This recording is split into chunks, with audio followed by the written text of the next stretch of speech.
کھڑے ہیں اور موت آ گئی۔ کتنے ہی لوگ ایسے ہیں جو ہم دیکھتے ہیں کہ نماز سے باہر نکلے اور ان کی موت آ گئی۔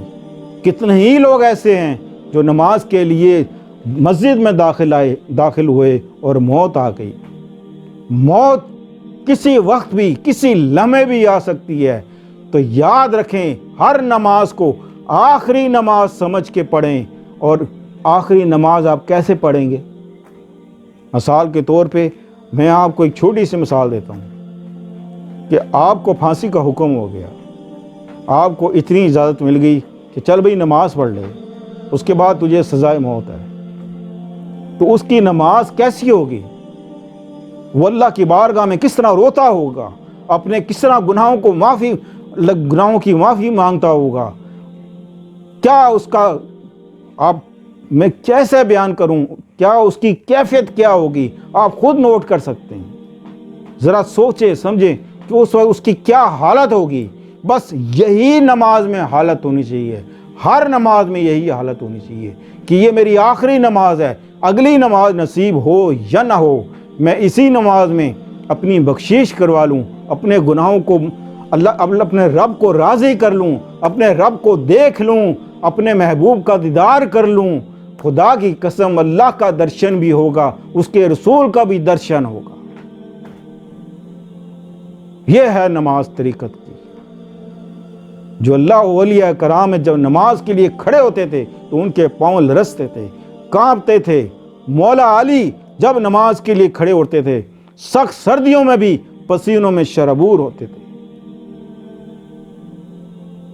اللہ کے خوف سے ایسے ہوتے تھے کہ اللہ کی بارگاہ میں کھڑے ہوتے ہیں۔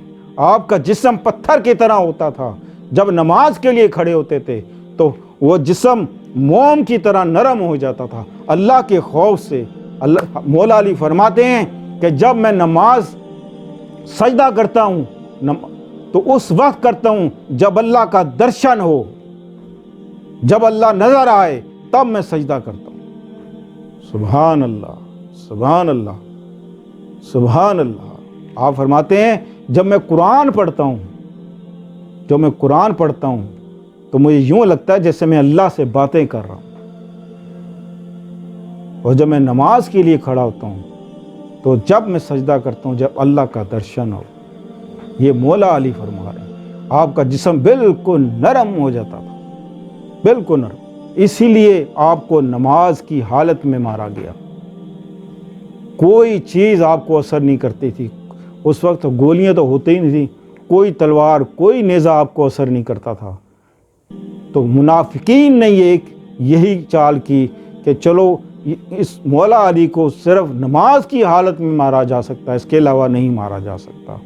تو ایسی نماز ہونی چاہیے جیسے مولا علی پڑھتے تھے، ایسی نماز۔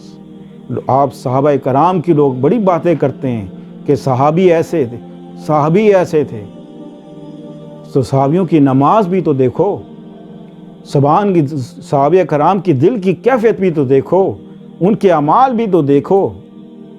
وہ صرف مسواک تو نہیں جیب میں رکھتے تھے یا پونچھے اوپر کر لیے یا سنت کے مطابق کھانا کھا لیا، بس آپ کہتے ہیں کہ ہم نے سنت پوری کر لی، ہم تو نقش قدم صحابہ کرام کے نقش قدم پہ چل رہے ہیں۔